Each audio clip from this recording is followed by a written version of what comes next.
Vous écoutez Alger Chaîne 3, le journal. On s'informe avec Brahim Azouz. Bonjour Brahim.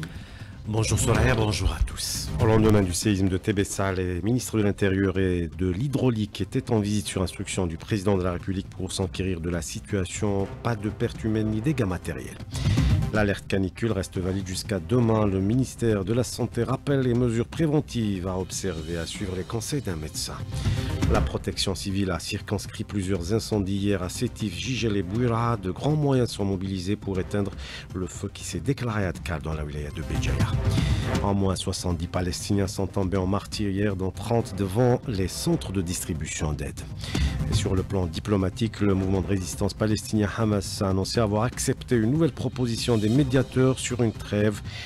Et puis les chefs d'État et de gouvernement de la communauté de développement de l'Afrique australe qui ont réaffirmé leur solidarité avec le peuple d'histoire occidentale dans sa lutte pour son droit à l'autodétermination. Du football et qualification des Verts pour les quarts de finale du championnat d'Afrique. Des joueurs locaux après leur nul hier 0 partout face au Niger. Bonjour à tous. Suite au séisme enregistré dimanche soir dans la wilaya de Tébessa d'une magnitude de 5,8 degrés, le ministre de l'Intérieur, Brahim Rad, accompagné du ministre de l'Hydraulique, Taha Derbal, s'est rendu hier sur instruction du président de la République dans la commune de Negrin afin de constater les effets de ce séisme. Et sur place, aucune perte humaine et dégâts matériels n'ont été enregistrés. On écoute le ministre de l'Intérieur. Le président de la République nous a chargés de venir nous enquérir de la situation de nos concitoyens. Cela traduit son souci permanent d'être aux côtés du citoyen à travers tout le territoire national et dans toutes les circonstances. Le constat ici même, avec vous, nous a rassurés. Le ministre de l'Intérieur, Brahim Rad. L'épisode caniculaire se poursuivra jusqu'à demain sur plusieurs wilayas du pays. L'alerte météo émise par Météo Algérie reste valide. Il fera jusqu'à 45 degrés sur certaines régions. Et le ministère de la Santé rappelle à l'occasion les mesures préventives à observer, notamment pour les enfants, les personnes âgées ainsi que des personnes atteintes de maladies chroniques. On écoute quelques conseils du docteur Salah Lawar, contacté par Nehla Bekralas. Il faut rester au frais et maintenir le logement frais. Fermer les volets et les fenêtres le jour en les ouvrant le soir s'il fait frais. Éviter de sortir dehors sauf nécessité. Sinon, porter des vêtements amples, de préférence en coton, et porter une casquette. Surtout, se réhydrater suffisamment, constamment, boire régulièrement de l'eau sans attendre d'avoir soif. Manger en quantité suffisante, surtout les aliments riches en eau. Éviter de faire des exercices physiques intenses, prendre des douches à température ambiante et éviter de prendre des douches froides. Et en ces temps de forte chaleur, plusieurs incendies sont enregistrés hier à Sétif, Jijel et Bouira, où les feux ont été circonscrits, annonce la protection civile qui a mobilisé également de grands moyens pour éteindre le feu qui s'est déclaré à Atkar dans la wilaya de Béjaïa. L'opération se poursuit, précise la protection civile, et les équipes sur place sont appuyées par des canadaires.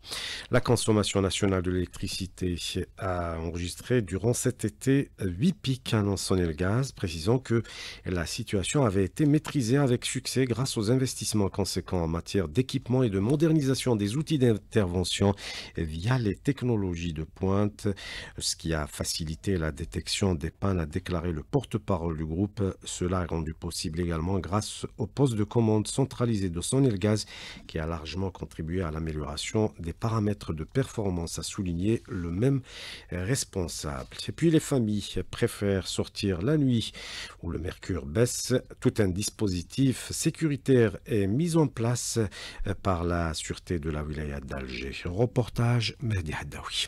Lors de cette sortie, la sûreté de la wilaya d'Alger a mis en avant les dispositifs déployés dans les espaces publics les plus fréquentés de la capitale, afin d'assurer la sécurité des familles durant les soirées d'été. Le commissaire de police Mehdi Ahbab, chargé de la communication de la sûreté de la wilaya d'Alger, revient sur les moyens humains et techniques mobilisés pour assurer la sécurité des estivants.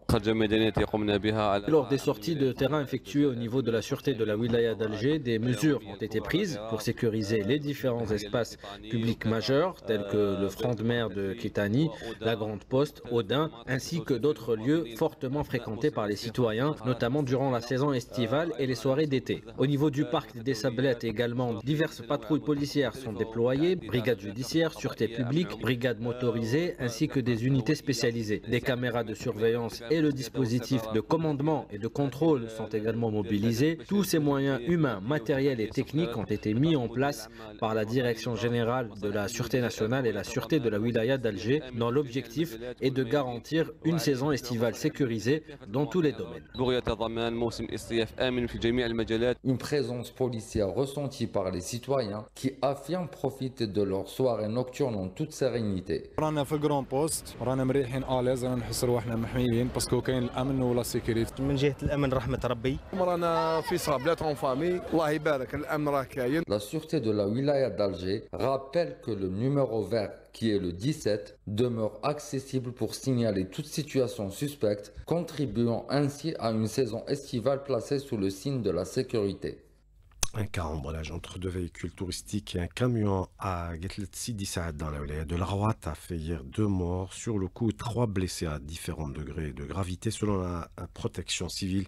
Ces dernières 24 heures, 8 personnes ont trouvé la mort et 276 autres blessés dans des accidents de la route selon le dernier bilan de la protection civile. Les nouveaux bacheliers peuvent effectuer une demande de réorientation au sein ou en dehors de la même ville universitaire ou pour une inscription dans des école normale supérieure à partir d'aujourd'hui. L'opération s'étalera jusqu'au 23 de ce mois sur la plateforme Progress. On écoute Ali Choukri, directeur général de l'enseignement et la formation au ministère, contacté par Nana Bekralas. 3 cas de figure se présentent. Le premier cas, il s'agit d'un changement d'affectation dans le même établissement. Le bachelier introduit en ligne via la plateforme Progress sa demande de changement d'affectation en précisant la formation souhaitée. Le deuxième cas de figure, il s'agit d'un transfert vers un autre établissement de la même ville universitaire. Et dans ce cas, un avis favorable des 2 chefs d'établissement, établissement d'accueil et établissement d'origine, sont nécessaires pour la validation de son transfert. Le transfert externe, qui constitue le 3e cas de figure, c'est un transfert vers un établissement d'une autre ville universitaire. Donc, les demandes de transfert vers les écoles normales supérieures ainsi que leurs annexes et autres points de formation sont ouvertes aussi pour tous les étudiants bacheliers dans la limite des places disponibles. Après avoir eu donc les résultats, les étudiants peuvent alors s'inscrire exclusivement en ligne jusqu'au 31 août 2025 en procédant au paiement électronique des frais d'inscription utilisant la carte Dahabia. Le ministre de l'Énergie, Demil Mohamed Al-Qab, a reçu hier le chercheur algérien Abdelrahman Aben, inventeur de la valise solaire, un équipement compact et transportable qui permet de produire de l'énergie propre. Al-Qab a souligné que son département attache une importance particulière à l'encouragement des compétences nationales. Les chefs d'État et de gouvernement de la communauté de développement de l'Afrique australe réaffirment lors de leur 45e sommet ordinaire à Antananarivo leur solidarité avec le peuple du Sahara occidental dans sa juste lutte pour son droit à l'autodétermination. Le sommet a salué la signature d'un mémorandum d'entente entre la communauté de développement de l'Afrique australe et la République arabe sahraoui démocratique. Le mouvement de résistance palestinien Hamas annonce avoir accepté une nouvelle proposition des médiateurs sur une trêve avec l'entité sioniste dans la bande de Gaza, une proposition soumise au Hamas hier par l'Égypte et le Qatar lors d'une réunion au Caire. La balle est désormais dans le camp israélien, a déclaré au Caire le directeur des services de renseignement égyptiens. Pendant ce temps, le génocide sioniste se poursuit. Hier, au moins 70 Palestiniens sont tombés en martyrs, dont 30 devant les centres de distribution d'aide.